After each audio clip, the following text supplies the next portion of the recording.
took long enough. Come in.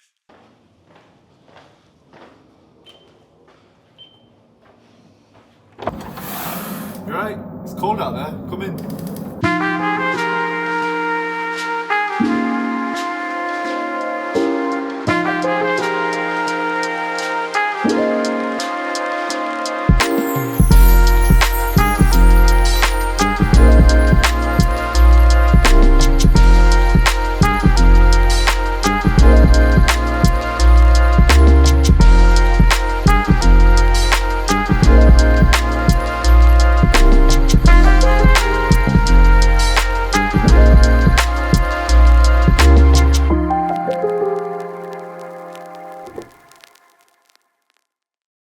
Okay, let's show you around the house. Later in the video, I'm gonna tell you what I pay for rent, what I pay for bills and all that shit that you actually care about. But let me just show you the house first.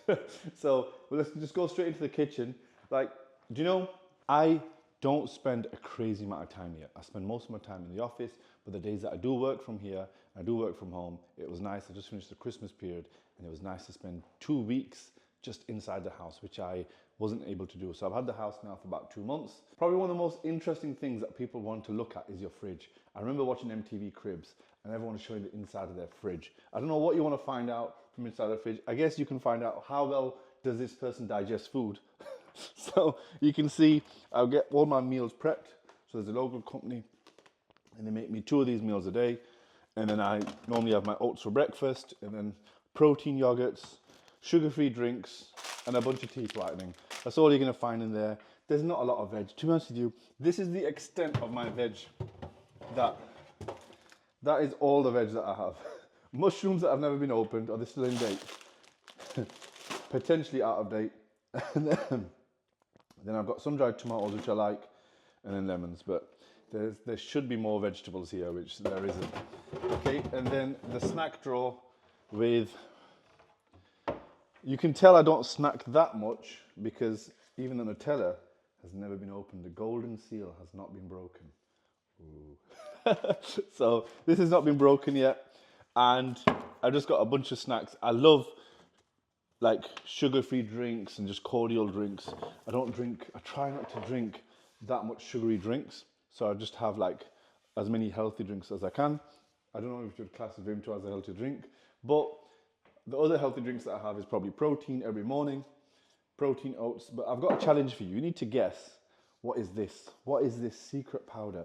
So I have this in almost every meal, and I put it into my oats, I put it into my Greek yogurt, but you need to tell me, what is this? So if you can figure it out, put it in the comments below, tell me what it is. I have a low deficiency in selenium, I've been told by my doctor. So the doctor told me I need to have more selenium, and the most natural type of selenium is Brazil nuts. That's a bunch of appliances. I don't think you care about appliances. If you do, bad luck, you might want to watch somebody else. But this is the TV. We have a 75-inch giant TV with the sticker that's not come off yet. That's like the Asian inside me. Don't take the sticker off or anything. No matter how much of a nice bougie house you have, the sticker off the TV never comes off until it's literally peeling off and coming off itself. That's the sofa, super comfortable. So where I normally sit is right here, right on the corner. So I've got long legs, so I need to be able to stretch my legs, and I sit here, and this is where I'll lounge after I finish work around 7 o'clock. I'll come here and I'll put my laptop on my chest here. This is my position. So I'll sit here, I'll get my laptop, I'll work, and I'll have some TV on there. And I'll work here till about 9:30, and then I'll go to sleep. That's the extent of what I'm doing on the sofa. We've got this dining table, and it's way heavier than you think. This table is it's probably at least 200 kilos.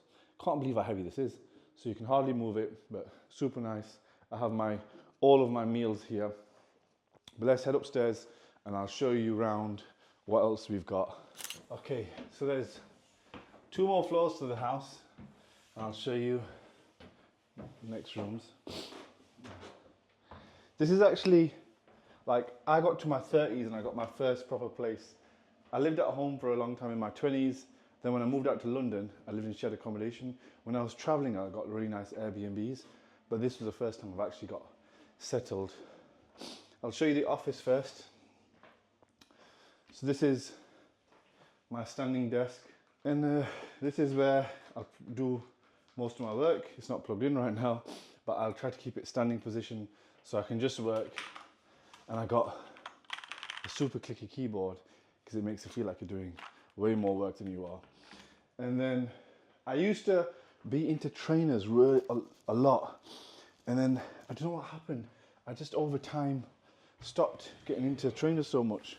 Like, what trainers have I got? I used to like collect so much trainers as well. What have I got here? See, what are these ones? I used to be really into a lot of trainers. These are some Off-White. You sneakerheads will know what are these. But I did have some good ones because I used to always collect like the good trainers. These ones are, I know that these are worth way over $1,000 now. I've had these for like at least 5 years. These Travis Scott ones. I know these goes for at least $1,000. They've never been worn. Size 12 if anyone's interested. I'll probably ignore your message. So I've got loads of these like rarer trainers that I don't really wear as much. And then like wardrobe wise, I don't wear any branded stuff. You'll see that I don't have anything with like big logos on it. Well, there is one with a big logo on it, and that's my own logo for my company. But nothing has any logos on it, and that's like just the way I dress. Just smart trousers and just lots of knitwear, cashmere and knitwear. That's mainly all the clothes that I wear. And then in the second bedroom, this is just like a guest room. So if we do have guests over, I still use it as like my gym wardrobe. So all of my gym gear and gym joggers, shorts, hoodies will all be here. But I don't really use this room at all. This is just as a spare, and I just use it as some storage.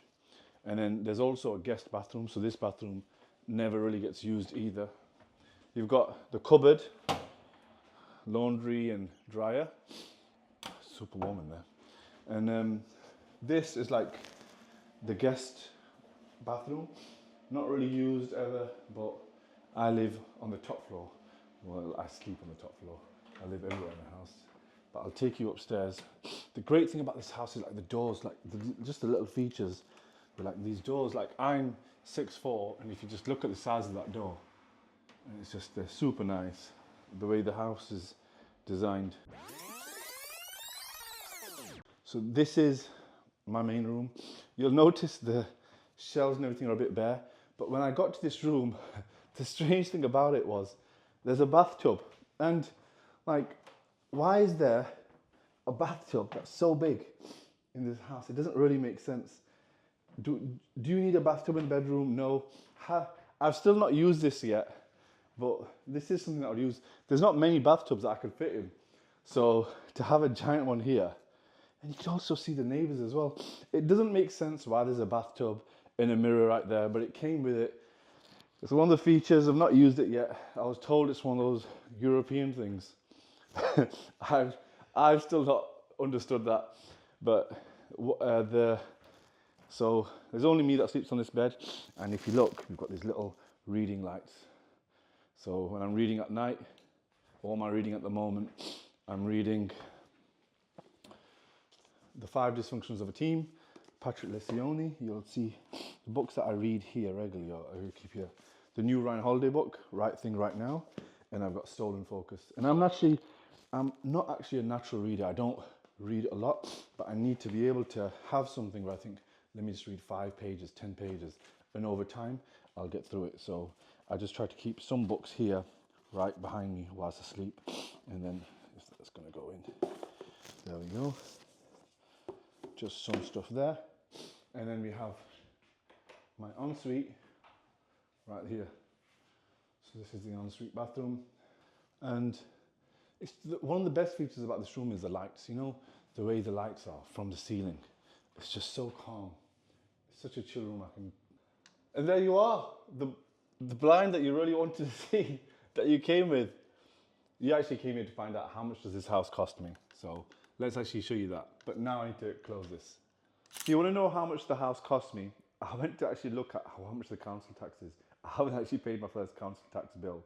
So I've just looked on the council tax website. Is that 640 quid a month for council tax? That's fucking mental. I didn't even know it was so much. Right, 640 quid for council tax in Greater London tax, whatever this new charge is. Utilities, and that's 640. I'm going to total this up. So 640. And the rent for the house is a total of £5,750, which is not including any bills. So it's just under £6,000 a month for this house. Utilities is another, I think, £300 a month, broadband, electric and gas and anything else. So that's 300. And that brings the house total to £6,690 per month to live here.